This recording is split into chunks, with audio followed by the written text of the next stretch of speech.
പ്രിയപ്പെട്ടവരെ, എല്ലാവർക്കും പുതിയൊരു വീഡിയോയിലേക്ക് ഹൃദ്യമായ സ്വാഗതം. കഴിഞ്ഞ 2 ദിവസം കേരളം മുഴുവൻ 2 പെൺകുട്ടികൾക്ക് വേണ്ടി കാത്തിരിക്കുകയായിരുന്നു. നിങ്ങൾക്കെല്ലാവർക്കും അറിയാം, ആ വാർത്ത നിങ്ങളെല്ലാവരും കേട്ടിട്ടുണ്ട്. മലപ്പുറം താനൂരിൽ നിന്നും 2 പെൺകുട്ടികൾ വീട് വിട്ടിറങ്ങിപ്പോന്നു. പരീക്ഷയ്ക്കെന്ന പേര് പറഞ്ഞാണ് അവർ വീട്ടിൽ നിന്ന് ഇറങ്ങിയത്. ഏകദേശം 11 മണിയോടുകൂടെ 2 പേരും വീട്ടിൽ നിന്നിറങ്ങി. സ്കൂളിലെത്തിയിട്ടുമില്ല. സ്കൂളിലെത്താത്തതിനെ തുടർന്ന് രക്ഷിതാക്കളെ വിളിച്ചറിയിച്ച സമയത്താണ് കുട്ടികൾ പരീക്ഷയ്ക്ക് വന്നിട്ടുണ്ടെന്ന് അറിയുന്നതും പോലീസിൽ പിന്നീട് രക്ഷിതാക്കളും സ്കൂൾ അധികൃതരും ചേർന്ന് പോലീസിൽ പരാതിപ്പെടുന്നു. അവിടുന്ന് അങ്ങോട്ടുള്ള യാത്രകളെക്കുറിച്ചൊക്കെ വളരെ സജീവമായിട്ട് നമ്മൾ ഇന്നലെ മീഡിയകളിലെല്ലാം കണ്ടു. ഇതിനേക്കാളൊക്കെ അപ്പുറം നമ്മളെ മനസ്സിലേക്ക് തോന്നിയ നമുക്ക് ഓരോരുത്തർക്കും നമ്മളെങ്ങനെയാണ് കുട്ടികളെ ഇനി വളർത്തേണ്ടത്, എന്തൊക്കെയാണ് ചെയ്തു കൊടുക്കേണ്ടത്, എങ്ങനെ വളർത്തിയാലാണ് നമുക്ക് നമ്മളെ മക്കളെ ഒളിച്ചോട്ടത്തിൽ നിന്നും ആത്മഹത്യയിൽ നിന്നും ലഹരിയിൽ നിന്നൊക്കെ രക്ഷപ്പെടുത്താനാവുക എന്നുള്ള ചിന്ത ഏതൊരമ്മനെ പോലെയും നമുക്ക് ഓരോരുത്തർക്കും ഉണ്ടാവില്ലേ. ആ കുട്ടികളെ അമ്മ അനുഭവിച്ച അതേ വിഷമം നമ്മൾ ഓരോരുത്തരും ഓരോ ദിവസവും അനുഭവിച്ചുകൊണ്ടിരിക്കുന്നുണ്ടാവും. ഇപ്പം ഞാനും 3 മക്കളും ഉമ്മയാണ്. ആ വാർത്ത കേട്ട സമയത്ത് ആ കുട്ടീനെ തിരിച്ച് കിട്ടുന്ന സമയം വരെ, ആ രാത്രി ആ വാർത്ത എത്തുന്നത് വരെ ഉറക്കമൊഴിച്ച് കാത്തിരുന്ന ഒരാളാണ് ഞാനും. എൻ്റെ കൂടെ എൻ്റെ മകനും ഉണ്ടായിരുന്നു ആ വാർത്ത കേൾക്കാൻ വേണ്ടിയിട്ട്. അപ്പോൾ ഈ കുട്ടികളെ തിരിച്ച് കിട്ടാൻ വേണ്ടി നമ്മളെല്ലാവരും ഉള്ളുരുകി പ്രാർത്ഥിച്ചു. പക്ഷെ നമ്മളെ മനസ്സിൽ തോന്നുന്ന കുറേ കാര്യങ്ങളുണ്ട്. ഈ കുട്ടികൾ ഇപ്പോൾ ഒരു വീട്ടിൽ നിന്നൊരു കുട്ടി യാത്ര പോകാനുണ്ടായ കാരണം എന്താണ്, എന്തുകൊണ്ടായിരിക്കാം വീട്ടുകാരോട് പറയാതെ പോയത്, ഈ പ്രായമുള്ള കുട്ടികൾക്ക് ഇത്രയും ദൂരം സഞ്ചരിക്കാൻ എവിടെ നിന്നാണ് ധൈര്യം കിട്ടിയത്, ആരാണ് ഇവരെ കൂടെ ഉണ്ടായിരുന്നത്, ആര് സപ്പോർട്ട് ചെയ്തിട്ടാണ് ഇവർ പുറത്തിറങ്ങിയത്, എന്തുകൊണ്ടായിരിക്കും മാതാപിതാക്കളെ കുറിച്ച് ആലോചിക്കാതെ ഈ കുട്ടികൾ ഇങ്ങനൊരു യാത്ര പ്ലാൻ ചെയ്യുന്നത്, ഇതിനുള്ള പണം അവർക്ക് എവിടെ നിന്നാണ് കിട്ടിയത്, ഇതിനുള്ള ധൈര്യം അവർക്ക് എവിടെ നിന്നാണ് ഉണ്ടായത്. ഏതൊരാൾ സംശയിക്കുന്ന ചോദ്യമാണ് ഇതൊക്കെ, അല്ലേ? നിങ്ങളുടെ ഉള്ളിലെല്ലാം ഈ ചോദ്യം ഉണ്ടായിട്ടുണ്ടാവും. ഒരുപാട് ഉത്തരങ്ങളും നമ്മൾ കമൻറ്റ് ബോക്സിൽ, ഈ വാർത്ത കണ്ട സമയത്ത് ഒരുപാട് ഉത്തരങ്ങളും നമ്മൾ കമൻറ്റ് ബോക്സിൽ കണ്ടിട്ടുണ്ട്.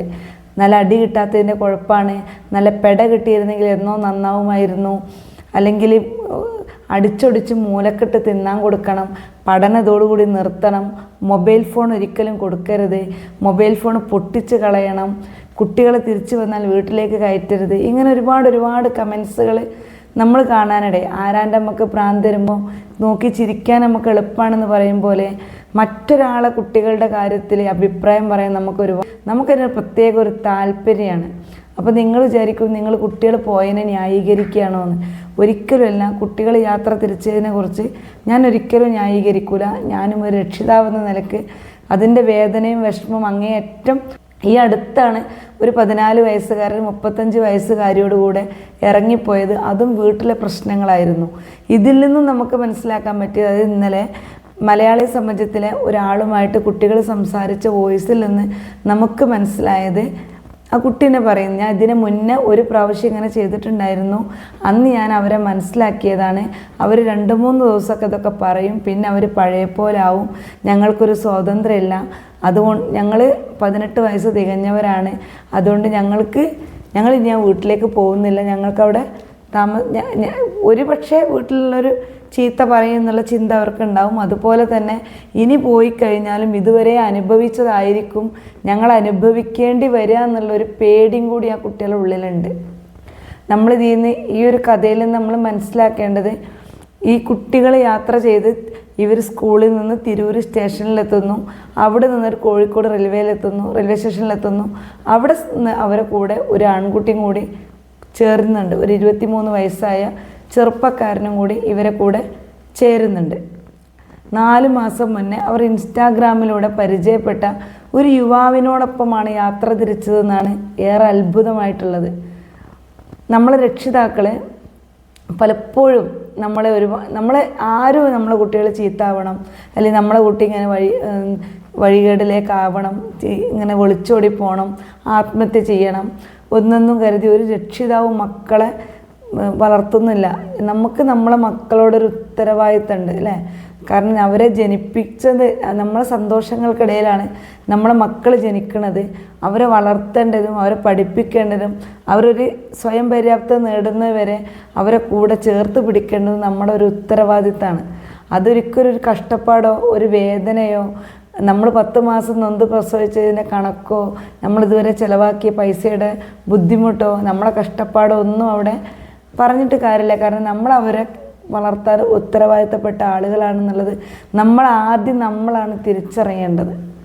അപ്പോൾ ഈ കുട്ടികൾ എന്തുകൊണ്ടായിരിക്കും നമ്മളെ കുട്ടികളെ നമ്മളെപ്പോഴും നമുക്കറിയാം, കൗമാരം എന്ന് പറഞ്ഞു കഴിഞ്ഞ സമയത്ത് ഒരുപാട് മനോഹരമായൊരു കാലഘട്ടമാണ്. നമ്മളോടൊക്കെ ചോദിച്ചു കഴിഞ്ഞാൽ തന്നെ ഏറ്റവും ഇഷ്ടപ്പെട്ട കാലം ഏതാ ചോദിച്ചു കഴിഞ്ഞാൽ നമ്മളെപ്പോഴും ഉത്തരം പറയാം നമ്മൾ സ്കൂളിലും കോളേജിലൊക്കെ പഠിച്ച സമയത്താണ്.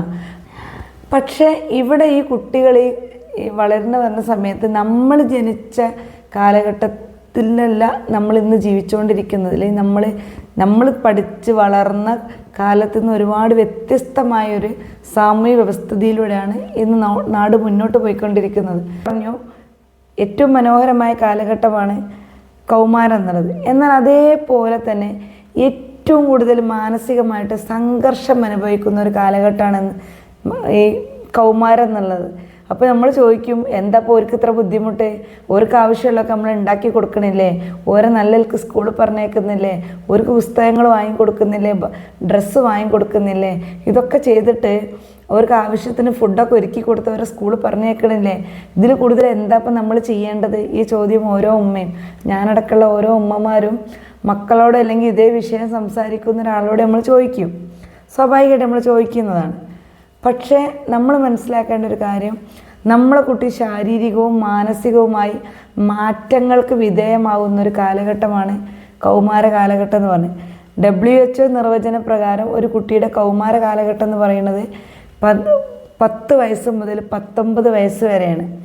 ഈ കാലഘട്ടത്തിലും ശാരീരികവും മാനസികവുമായ മാറ്റങ്ങൾക്ക് വിധേയം ആകുന്നതിനോടൊപ്പം തന്നെ സാമൂഹ്യ വ്യവസ്ഥിതികളിലുള്ള മാറ്റങ്ങളോട് അവൻ പൊരുതി തന്നെ മുന്നോട്ട് പോകണം. അവൻ്റെ ചുറ്റുപാട് മാറിക്കൊണ്ടിരിക്കുകയാണ്. നമ്മൾ വളർന്ന കാലഘട്ടത്തെ പോലെയല്ല, അതിവേഗത്തിലാണ് ചുറ്റുപാടുകൾ മാറിക്കൊണ്ടിരിക്കുന്നത്. നമ്മളെ കുട്ടികൾ ആ മാറ്റത്തെ ഉൾക്കൊള്ളാൻ തയ്യാറാവും, അല്ലെങ്കിൽ ആ മാറ്റം അവർ ആഗ്രഹിക്കും എന്നുള്ളത് പരമമായൊരു സത്യം മാത്രമാണ്. അത് നമ്മളും കൂടി തിരിച്ചറിയേണ്ടത്. നമ്മുടെ പാരൻറ്റിങ്ങിൽ, നമ്മുടെ രക്ഷാകർതൃ സമീപനത്തിൽ ഒരുപാട് മാറ്റങ്ങൾ വരുത്തേണ്ട കാലം ഒരുപാട് മുന്നോട്ട് പോയിട്ട് നമ്മളിപ്പോഴും നിൽക്കുന്നത് 90s-ലും 80s-ലാണ്. നമ്മളെ കുട്ടികൾ 2K കിഡ്സിൻ്റെ കൂടെ നമ്മളിപ്പോഴും അവരെ ചിന്തകളോ അവരെ താല്പര്യങ്ങളോ അവരെ സ്വപ്നങ്ങളിലേക്ക് നമ്മൾ മനസ്സിലാക്കുന്നതിനപ്പുറം നമ്മളിങ്ങനെയാണ് ജീവിച്ചത്. നമ്മൾ സ്കൂളിൽ പോയ സമയത്ത് ഒരു പെന്നോണ്ട് അതിനെ റീഫില്ലർ മാറ്റി മാറ്റി കൊടുക്കലാണ്, അത് തീരുന്നത് അത് എഴുതും. നമ്മളിത് സ്വാഭാവികമായിട്ടും പറയും നമ്മളെ കുട്ടികളോട്, നമ്മളൊരു പെൻസിൽ കൊണ്ടാണ് എഴുതി തീർത്തത്, ഒരു പെൻസിൽ കിട്ടാൻ ഒരുപാട് കാലം കൊതിച്ചിരുന്നു. പിന്നെ നമ്മൾക്ക് 2 കൂട്ടം ഡ്രസ്സേ ഉണ്ടായിരുന്നുള്ളൂ. ഈ 2 കൂട്ടം ഡ്രസ്സ് ഇട്ടിട്ടാണ് നമ്മളൊരു കൊല്ലം സ്കൂളിൽ പോയത്. അത് കീറി തുന്നിയതോ പഴകിയതോ നിറം മങ്ങിയതോ ആയിരിക്കും. 2 പെരുന്നാളിനാണ് നമുക്ക് അന്നൊക്കെ ഡ്രസ്സ് കിട്ടുക. ഇങ്ങനെ നമ്മൾ ഒരുപാട് പഴങ്കഥകൾ നമ്മളെ കുട്ടികളോട് നമ്മൾ പറയും. സ്വാഭാവികമായിട്ട് നമ്മളെ കുട്ടികളെ വളർത്തുന്നതിനിടയിൽ ഇത്തിരി കഷ്ടപ്പാടും കൂടി നമ്മളെ ജീവിതത്തിലുണ്ടെങ്കിൽ നമ്മളിത് പറഞ്ഞുകൊണ്ടേയിരിക്കും. എന്നാൽ നമ്മളെ കുട്ടി പുറത്തിറങ്ങിയിട്ട് എന്താ കാണുന്നത്? അവൻ്റെ കൂട്ടുകാർ നല്ല പുതിയ മൊബൈൽ ഫോണായിട്ട് വരുന്നുണ്ടാവും, നല്ല പുതിയ ഏറ്റവും മോഡേൺ ആയിട്ടുള്ള ഡ്രസ്സ് ധരിച്ചിട്ടുണ്ടാവും, അവർ മുടി പ്രത്യേക മോഡൽ ചീകിയിട്ടുണ്ടാവും, അല്ലെങ്കിൽ വെട്ടി ഒതുക്കിയിട്ടുണ്ടാവും, കളർ ചെയ്തിട്ടുണ്ടാവും. ഇതൊക്കെ ഇവർ വന്നിട്ട് ഷെയർ ചെയ്യുന്നത് നമ്മളെ കുട്ടികളോട് കൂടിയാണ്. അതായത് നമ്മളെ കുട്ടികൾ പക്ഷേ ഇതിനൊന്നും പോകുന്നുണ്ടാവില്ല. പക്ഷേ ക്ലാസ്സിലൊരു 30 കുട്ടി ഉണ്ടെങ്കിൽ 20 ആളുകൾ ഇതൊക്കെ ചെയ്യുന്ന കുട്ടികളാകുമ്പോൾ 10 കുട്ടികൾ അപകർഷതാബോധം കൊണ്ട് മുഖം താഴ്ത്തിരിക്കേണ്ട സന്ദർഭങ്ങളുണ്ടാവും. എനിക്കിതൊന്നും പറ്റുന്നില്ലല്ലോ എന്ന്. അപ്പം ഇവിടെ മാറേണ്ടത് നമ്മളാണ് എന്നുള്ളതാണ് ഞാനിതിലൂടെ പറയുന്നത്. കാരണം കുട്ടികൾ നമ്മളൊക്കെ ജനിച്ച മക്കളല്ലേ, അവർ നമ്മൾ പറഞ്ഞ അനുസരിച്ചല്ലേ ജീവിക്കേണ്ടത്, അവർ പറഞ്ഞാണോ നമ്മളനുസരിക്കേണ്ടതെന്നൊക്കെ നമുക്ക് തോന്നും. നമ്മളൊക്കെ അങ്ങനെ തന്നെയാണ് ജീവിച്ച്. ഇന്ന് നമ്മൾ അങ്ങനെയാണോ മക്കളെ വളർത്തുന്നത്? LKG ചേർത്തത് മുതൽ നമുക്കുള്ളിൽ സ്വപ്നങ്ങളാണ്. നമ്മളെ കുട്ടികൾ വളരണം, പഠിക്കണം, ഉയർന്ന അവസ്ഥയിലെത്തണം, മെച്ചപ്പെട്ട ജീവിതം ജീവിക്കണം. നമ്മൾ കഷ്ടപ്പെട്ട പോലെ നമ്മളെ മക്കൾ കഷ്ടപ്പെടരുതെന്ന് കരുതി നമ്മൾ അരമുറുക്കി എടുത്തിട്ടാണ് നമ്മളെ കുട്ടികളെ സ്കൂളിൽ പറഞ്ഞെടുക്കുന്ന പല വീട്ടുകാരും.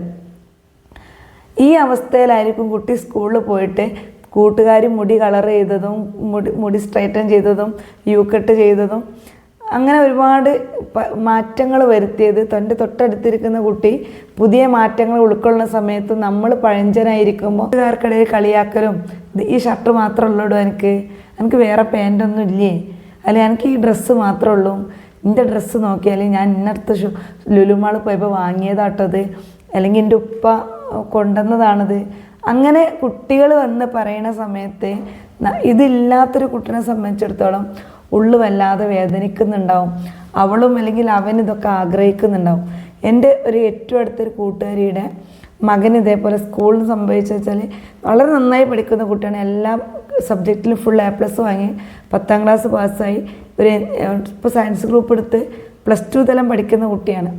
അവന് എൻജിനീയറിങ് എടുക്കണം എന്നുള്ള അവൻ ആഗ്രഹിച്ചതുകൊണ്ട് തന്നെ നല്ല ഹാർഡ് വർക്ക് ചെയ്ത് പഠിക്കുന്നൊരു കുട്ടിയാണ്. പക്ഷേ ഈ അടുത്ത കാലത്തായിട്ട് അവന് പഠനത്തിനോടൊക്കെ താല്പര്യം കുറഞ്ഞു, ക്ലാസ്സിൽ ശ്രദ്ധ കുറഞ്ഞു, ട്യൂഷൻ ക്ലാസ്സിൽ പോകാൻ ഉത്സാഹമില്ലാതായി. അങ്ങനെ ഈ സമയത്ത് എൻ്റെ കൂട്ടുകാരി എന്നെ വിളിച്ചിട്ട് പറഞ്ഞു, ഇങ്ങനൊരു വിഷയമുണ്ട്, എന്താടി ചെയ്യാന്ന് ചോദിച്ചു എന്നോട്. അപ്പോൾ ഞാൻ പറഞ്ഞു, നമ്മൾ സൈക്കോളജിസ്റ്റിനെ കാണിക്കാം. കാരണം കുട്ടി അവൾ ചോദിച്ചിട്ടൊന്നും പറയുന്നില്ല. അപ്പം ഞാനാണെങ്കിൽ സുഖമില്ലാതെ കിടക്കുകയാണ്, അങ്ങോട്ട് യാത്ര ചെയ്യാൻ പറ്റൂല എനിക്ക്. അപ്പോൾ ഞാൻ പറഞ്ഞു, നമ്മൾ സൈക്കോളജിസ്റ്റിൻ്റെ നമ്പർ തരാം, അവിടെ പോയി നമ്മൾ സംസാരിച്ച് നോക്കാമെന്ന് പറഞ്ഞു. അങ്ങനെ അവൾ കുഞ്ഞിനായിട്ട് പോയ താമസിക്കുകയാണ്, അച്ഛൻ കൂടെ ഇല്ലാതെ താമസിക്കുകയാണ്. അതുകൊണ്ട് തന്നെ അച്ഛൻ്റെ സ്നേഹം, വാത്സല്യങ്ങൾ, അച്ഛൻ്റെ കൂടെ ഒരു യാത്ര, അങ്ങനെ അതൊന്നും ഈ കുട്ടികൾക്ക് അനുഭവിക്കാൻ പറ്റുന്നില്ല. അവന് +1 എത്തിയ സമയത്ത് ഇവനക്ക് 10ാം ക്ലാസ്സിലുള്ള കൂട്ടുകാർക്ക് ഇവൻ്റെ കാര്യങ്ങൾ ഏകദേശമൊക്കെ അറിയാം. പക്ഷേ +1 പുതിയ സ്കൂള്, പുതിയ കുട്ടികളൊക്കെ ആയതുകൊണ്ട് തന്നെ ഇവൻ്റെ ഫാമിലി മാറ്റേഴ്സൊന്നും ഇവർക്കറിയില്ല. ഇവൻ അവരോട് ആരോടൊക്കെ പറയാറുമില്ല. അങ്ങനെ ഈ കുട്ടികൾ അച്ഛൻ്റെ കൂടെ ലുലു മാള് പോണതും ബീച്ചിൽ പോണതും പാർക്കിൽ പോണതും ഭക്ഷണം കഴിക്കണതും അച്ഛൻ്റെ കൂടെ ഇരുന്നിട്ട് സിനിമ കാണുന്നതും അച്ഛൻ്റെ കൂടെ തിയേറ്റർ പോയതും ഇങ്ങനെയുള്ള അനുഭവങ്ങൾ ക്ലാസ്സിൽ നിന്ന് ആൺകുട്ടികൾ തമ്മിലും പെൺകുട്ടികൾ തമ്മിലും ഷെയർ ചെയ്യും. അതുപോലെ ഇവനക്ക് അധികം ഡ്രസ്സുകളൊന്നുമില്ല. അപ്പോൾ ഇവരൊക്കെ ഇങ്ങനെ പുതിയ പുതിയ ഡ്രസ്സുകൾ മാറ്റി വരുന്ന സമയത്ത് ഈ കുട്ടീൻ്റെ ഉള്ളിൽ ഞാനെന്നും ഒരേ ഡ്രസ്സ് ഇട്ടാണല്ലോ പോണത്, എനിക്ക് എൻ്റെ അച്ഛൻ്റെ കൂടെ പോയ ഒരു കഥയും പറയാനില്ലല്ലോ, അവർ എത്ര സന്തോഷത്തിലാണ് കാര്യങ്ങൾ പറയുന്നത്, എനിക്കിതിങ്ങനെയുള്ള അനുഭവങ്ങളൊന്നും പറയാനില്ലല്ലോ എന്ന് ഈ കുട്ടി സൈക്കോളജിസ്റ്റിനോട് പറയുകയാണ്. അപ്പം നമ്മൾ മനസ്സിലാക്കേണ്ടത് നമ്മളെ കുട്ടികൾ വല്ലാത്ത ആത്മവിശ്വാസക്കുറവ്, ഒരു അപകർഷതാബോധം, പഠനത്തിനോടുള്ള വൈമുഖ്യം, അങ്ങനെ ഒരുപാട് ഘടകങ്ങൾ അതിനെ തുടർന്ന് അവർ അനുഭവിക്കേണ്ടി വരും. അപ്പം നമ്മളെ പരിധി കൊള്ളുന്ന, നമ്മളെ സാമ്പത്തികാവസ്ഥയിൽ കൊള്ളുന്ന, കൊക്കിനൊതുങ്ങാത്ത കൈക്കൊള്ളണം അല്ലെങ്കിൽ അത് കുട്ടീനെ ശീലിപ്പിക്കണം എന്നൊരിക്കലും ഞാൻ പറയൂല. പക്ഷേ നമ്മളോട് ഒരു കാര്യം ഒരുപാട് പ്രാവശ്യം ആവശ്യപ്പെടുമ്പോൾ നമുക്കെന്ത് ചെയ്യാം, ഒരു 5000 രൂപേൻ്റെ സാധനമാണ് ചോദിച്ചതെങ്കിൽ ഒരു 500-ലോ 1000-ലോ ഒതുങ്ങുന്ന രീതിയിൽ അവരെ തൃപ്തിപ്പെടുത്തി നമുക്ക് അവർക്ക് വാങ്ങിക്കൊടുക്കാൻ പറ്റും. എന്നതിപ്പോൾ തന്നെ നമ്മളെ സാമ്പത്തികാവസ്ഥ എന്താണോ, ഞങ്ങൾ എങ്ങനെയാണോ നമ്മൾ ജീവിക്കുന്നത്, നമുക്ക് എത്രമാത്രം വരുമാനം ഉണ്ടെന്നോ, നമ്മളെ ജീവിത ചെലവുകൾ എന്താണെന്നോ നമ്മളെ കുട്ടികളെ നമ്മൾ പറഞ്ഞ് മനസ്സിലാക്കി കൊടുക്കണം. പലപ്പോഴും നമ്മളെ അടുത്ത് പറ്റുന്ന തെറ്റെന്താണെന്ന് വെച്ച് കഴിഞ്ഞാൽ നമ്മളെ ബുദ്ധിമുട്ടുകൾ നമ്മളെ കുട്ടികളോട് പറയൂല. അതായത് നമുക്ക് ഇത്ര വരുമാനമുള്ളൂ, ഈ വരുമാനത്തിൽ ഇത്ര മാത്രം നമ്മൾ ഭക്ഷണത്തിന് വേണം, ഇത്രയും ഭാഗം സ്കൂളിലെ ഫീസ് അടക്കാനും മറ്റു കാര്യങ്ങൾക്ക് വേണം, ഗ്യാസ്, കറണ്ട്, വെള്ളം, ഇതിനൊക്കെ നമുക്ക് ബില്ല് പേ ചെയ്യണം, വാടക വീടാണെങ്കിൽ വാടക കൊടുക്കണം, വീട്ടിലെ പെട്ടെന്നൊരു അസുഖമോ കാര്യങ്ങളോ വന്നാൽ നമ്മുടെ അടുത്ത് കുഞ്ഞ് സേവിങ്സ് എങ്കിലും ബാക്കി ഉണ്ടാവണം. ഈ കാര്യങ്ങളൊക്കെ നമ്മളെ മക്കൾ വളരുന്നതിനോടൊപ്പം തന്നെ നമ്മളവരെ പറഞ്ഞ് മനസ്സിലാക്കി കൊടുക്കണം. അപ്പോൾ ആ ചെറുപ്പത്തിലെ നമ്മളെ കുട്ടികളെ ഉയർന്ന സ്വപ്നങ്ങൾ കാണാൻ പഠിക്കുന്നു. നമ്മൾ കുറച്ച് ഞെരുങ്ങിയിട്ടാണെങ്കിൽ നമ്മളെ മക്കൾക്ക് നല്ല ജീവിതം കൊടുക്കാൻ ശ്രമിക്കുന്ന സമയത്ത് നമ്മളെ കുട്ടികൾ പലപ്പോഴും നമ്മളെ പ്രയാസങ്ങൾ തിരിച്ചറിയപ്പെടാതെ പോവുകയാണ്. അവർ കുട്ടികളാണ്. നമ്മളവരെ ഒരിക്കലും വലിയൊരു മനുഷ്യനോട് പെരുമാറുന്ന പോലെ അല്ലെങ്കിൽ അവരോട് പറഞ്ഞ് മനസ്സിലാക്കുന്ന രീതിയിലല്ല നമ്മളവരെ കൈകാര്യം ചെയ്യേണ്ടത്. നമ്മൾ കുറച്ചും കൂടെയൊക്കെ സമചിത്തതയോടുകൂടെ പുതിയ കാലഘട്ടത്തിനനുസരിച്ച് പുതിയ കുട്ടികളെ ചിന്തകൾക്കനുസരിച്ച് നമ്മളും കൂടി അപ്ഡേറ്റ് ചെയ്യപ്പെടുക, നമ്മളവിടെ ചിന്തകൾക്കൊപ്പം സഞ്ചരിക്കുക, നമ്മളവിടെ രക്ഷാകർത്താവുന്നതിനോടൊപ്പം തന്നെ നല്ല സുഹൃത്തായിരിക്കാൻ ശ്രമിക്കുക എന്നുള്ളതാണ്. ഈ പ്രായത്തിലുള്ള കുട്ടികൾക്ക് അവരുടെ സുഹൃത്തുക്കൾ വളരെയധികം സ്വാധീനം ചെലുത്തും. പലരും കൂട്ടുകെട്ട് വേണ്ട, അങ്ങനെ കൂട്ടുകെട്ടുണ്ടായവർ മോശം കുട്ടികളായി തീരും ചിലപ്പോൾ. അപ്പോൾ നമ്മൾ പലപ്പോഴും കുട്ടികളെ സമൂഹത്തിൽ നിന്ന് ഇടപഴകി ജീവിക്കുന്നേക്കാൾ ഉപരി നമ്മളെ വീട്ടിലേക്ക് ഒതുക്കി നിർത്താൻ ശ്രമിക്കും. കാരണം നമ്മളെ മുന്നിൽ പേടിയാണ്. കുട്ടി എങ്ങോട്ട് പോവും, കുട്ടി ആരായിട്ടൊക്കെ കൂട്ടുകൂടും, കുട്ടി ലഹരിക്കടിമയാവുമോ, ഇനി ഏതെങ്കിലും കുട്ടികൾ ആദ്യം പ്രണയത്തിലായി ഒളിച്ചോടി പോകുമോ? നമ്മളെപ്പോഴും സംശയത്തിൻ്റെ കണ്ണോട് കൂടിയാണ് നമ്മളെ കുട്ടികളെ കാണുന്നത്. അത് മാറ്റിയിട്ട് നമ്മളവരെ വിശ്വസിക്കുക. നമ്മളെ മക്കളാണ്, അവർ വഴിവിട്ട് പോകില്ല, അവരങ്ങനെ തെറ്റായ കൂട്ടുകെട്ടിൽ ചെന്ന് പെടൂല. നമ്മളവരെ ദൂരെ നിന്ന് കൺട്രോൾ ചെയ്യണം. നമ്മളെ കുട്ടികൾ എത്ര നേരം മൊബൈൽ ഫോൺ ഉപയോഗിക്കുന്നുണ്ട്, അതിൽ തന്നെ ഏത് മീഡിയയാണ്, ഫേസ്ബുക്കാണോ, ഇൻസ്റ്റാഗ്രാമാണോ, യൂട്യൂബാണോ, ഏത് മേഖലയാണ് അവർ ഉപയോഗിക്കുന്നത്, അതിലവരുടെ സുഹൃത്തുക്കൾ ആരാണ്, അവരെന്താണ് അവർക്ക് മെസ്സേജ് ചെയ്യുന്നത്, അതിനെക്കുറിച്ച് നമ്മളെ കുട്ടികളോട് തുറന്ന് ചോദിക്കണം. ആരാണ് എൻ്റെ കൂട്ടുകാർ, എവിടെയാണ്. ഇപ്പം നമ്മൾ പഠിച്ചപ്പോൾ ഇങ്ങനെയൊന്നും ഇല്ലായിരുന്നല്ലോ. ഇല്ല, നമ്മൾ പഠിച്ചപ്പോൾ ഫേസ്ബുക്കും വാട്സപ്പും ഇൻസ്റ്റാഗ്രാമും ഒന്നും ഇല്ലായിരുന്നു. പക്ഷെ നമ്മളെ സുഹൃത്തുക്കളും എവിടെയായിരുന്നു? ഏറി വന്ന ഒരു 4-5 കിലോമീറ്ററിൻ്റെ ഉള്ളിലാണ് നമ്മുടെ കൂട്ടുകാരൊക്കെ ഉണ്ടായിരുന്നത്. ഇന്നിപ്പം കുട്ടികൾ നമ്മളെ വീട്ടിൽ ഇരുന്നിട്ട് തന്നെയാണ് കുട്ടികൾ അമേരിക്കയിലും കാനഡയിലും ഡൽഹിയിലും മുംബൈയിലും ഒക്കെയുള്ള സൗഹൃദം പങ്കുവെക്കുന്നത്. ഇവിടെയും സംഭവിച്ചത് തന്നെയാണ്. അപ്പോൾ എന്തുകൊണ്ട് നമ്മളെ കുട്ടികൾക്ക് അവർക്ക് എന്ത് സങ്കടമായിക്കോട്ടെ സന്തോഷമായിക്കോട്ടെ ഷെയർ ചെയ്യാനുള്ള സ്പേസ് അവർക്ക് നമ്മൾ കൊടുക്കണം. അതായത് അവർ ചിലപ്പം പൊട്ടത്തരാവും, ചിലപ്പോൾ നമ്മൾക്ക് കേട്ടാൽ ദേഷ്യം വരുന്ന കാര്യങ്ങളാവും, ചിലപ്പോൾ നമ്മൾക്ക് ഒട്ടും ഉൾക്കൊള്ളാൻ കഴിയാത്ത വിഷയങ്ങളാവും. എങ്കിൽ പോലും അവർ തുറന്ന മനസ്സോടു കൂടി കാണാൻ നമ്മൾ തയ്യാറാവണം. എൻ്റെ ഉമ്മൻ്റെ അടുത്ത് പറഞ്ഞു കഴിഞ്ഞാൽ, എൻ്റെ ഉപ്പൻ്റെ അടുത്ത് പറഞ്ഞു കഴിഞ്ഞാൽ ഇതിനൊരു പരിഹാരം ഉണ്ടാവും, എൻ്റെ ഉമ്മ എന്നെ ഈ പ്രയാസത്തിൽ നിന്ന് രക്ഷപ്പെടുത്തുമെന്നൊരു വിശ്വാസം നമ്മളെ കുട്ടികളിൽ നമ്മൾ ഉണ്ടാക്കിയെടുക്കണം. അപ്പോൾ നമ്മളെ കുട്ടികൾ മൂന്നാമതൊരാൾ നമ്മളെ കുട്ടികളെ ഇപ്പോൾ ഇവിടെ എന്താ സംഭവിച്ചത്? ഈ കുട്ടികളുടെ ജീവിതത്തിൽ മൂന്നാമതൊരു പേഴ്സൺ വന്നു. മാതാപിതാക്കൾക്കും അപ്പുറം ഇവരങ്ങ് ട്രസ്റ്റ് ചെയ്തു. ആ ഇവരിലൊരാളെ ഞങ്ങൾ എന്ത് പറഞ്ഞാലും ഞങ്ങളെ കൂടെ നിൽക്കുന്ന ഏറ്റവും അടുത്തൊരു സുഹൃത്താണ്. ഉപ്പക്കും ഉമ്മനേക്കാളും അധികം ഞങ്ങളെ സ്നേഹിക്കുന്ന ഒരാളായിട്ടാണ് ഈ കുട്ടികൾക്ക് ഫീൽ ചെയ്തത്. കാരണം എന്താണെന്ന് വെച്ചാൽ ഇവരെ പ്രശ്നങ്ങൾ കേൾക്കാൻ അവൻ തയ്യാറായിരുന്നു എന്നുള്ളതാണ്. അപ്പോൾ ഈ കാര്യത്തിൽ ഈ ഒരു ആൺകുട്ടിനെ കസ്റ്റഡിയിൽ വെച്ചിട്ടുണ്ട്. കാരണം ആ കുട്ടിയും ചിന്തിക്കേണ്ടതായിരുന്നു, യഥാർത്ഥ ഒരു സുഹൃത്താണെങ്കിൽ ഈ കുട്ടി എന്ത് ചെയ്യുമായിരുന്നു? ഈ കുട്ടികൾ ഇങ്ങനെ ഒളിച്ചോടാൻ പോകുന്ന വിവരം ഒന്നുകിൽ ആ 2 കുട്ടികളിൽ ഒരു കുട്ടീൻ്റെ വീട്ടിലെങ്കിലും അറിയിക്കും, അതുപോലെ സ്കൂളിൽ അധ്യാപകരോടെങ്കിലും ഒന്ന് അറിയിക്കാമായിരുന്നു.